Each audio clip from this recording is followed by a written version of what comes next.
ఈ సిద్ధాంతం ప్రకారమే అధ్యక్ష బాబు ఏం చేస్తున్నాడు అని అంటే అధ్యక్ష, ఇటీవల ఎన్నికలు జరిగిన 4 రాష్ట్రాల ఎన్నికలు జరిగాయి అధ్యక్ష ఇటీవల ఈ మధ్యకాలంలోనే. ఆ 4 రాష్ట్రాలను తీసుకున్నాడు అధ్యక్ష. తీసుకొని ఆ రాష్ట్రాల్లో ప్రజలకు ఆ పార్టీలు ఏ వాగ్దానాలు చెప్పారు, ఏ వాగ్దానాలు బాగా ఇంపుగా ఉన్నాయి అని చెప్పి ఆయన తెప్పించుకున్నాడు అధ్యక్ష.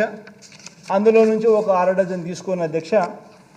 వేరే రాష్ట్రాల్లో ఎలాగో ఈయన మాటలు నమ్మరు కాబట్టి మన రాష్ట్రంలో పేదలకు కూడా వేరే రాష్ట్రాల్లో ఎలాగో అక్కడ వాళ్ళ ప్రజలు ఆ పార్టీలకు చెప్పిన వాళ్ళు నమ్మినారు కాబట్టి ఏదో బాగున్నాయని చెప్పి ఈయన కూడా మెంటల్గా ప్రిపేర్ అయ్యి మన రాష్ట్రంలో కూడా అధ్యక్ష పేదలను నమ్మించడం కోసం, మళ్ళీ మోసం చేయడం కోసం అలాంటి కార్యక్రమాలే మన రాష్ట్రంలోకి తీసుకొచ్చేదానికి ఇదే మనిషి చంద్రబాబు నాయుడు గారు ఆ 6 డజన్ హామీలను తీసుకొచ్చారు అధ్యక్ష. హైదరాబాద్లో కూర్చున్నాడు అధ్యక్ష. ఇంట్లో నుంచి కాలు బయట పెట్టలేదు. కేవలం హైదరాబాద్లో కూర్చున్నాడు, ఇంట్లో కూర్చున్నాడు. వాగ్దానాలన్నీ మిగతా 4 రాష్ట్రాల్లో ఎవడోడు ఏమేమి వాగ్దానాలు చేశాడని చెప్పి చూసుకున్నాడు. ఒక 6 డజన్ వాగ్దానాల నుంచి తీసుకొచ్చాడు. ఆ వాగ్దానాలన్నీ కూడా కిచిడీ చేసి దాన్ని ఒక మేనిఫెస్టో రూపంలో తీసుకొచ్చాడు అధ్యక్ష. అధ్యక్ష, ఈ కిచిడీ వండి ప్రజలకు నిజంగా చిత్తశుద్ధి లేదు, ప్రజల మీద చిత్తశుద్ధి లేదు.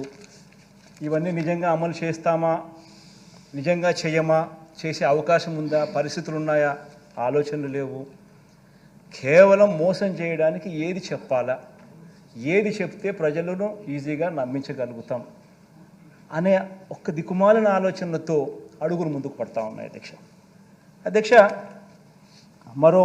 మరో వంక అధ్యక్ష, అంతకుముందే అధ్యక్ష పేదలకు సంక్షేమ పథకాలు జగన్ ఎక్కువగా ఇచ్చేస్తున్నాడని. ఇది నిజంగా దిస్ ఇస్ వెరీ ఇంపార్టెంట్ అధ్యక్ష.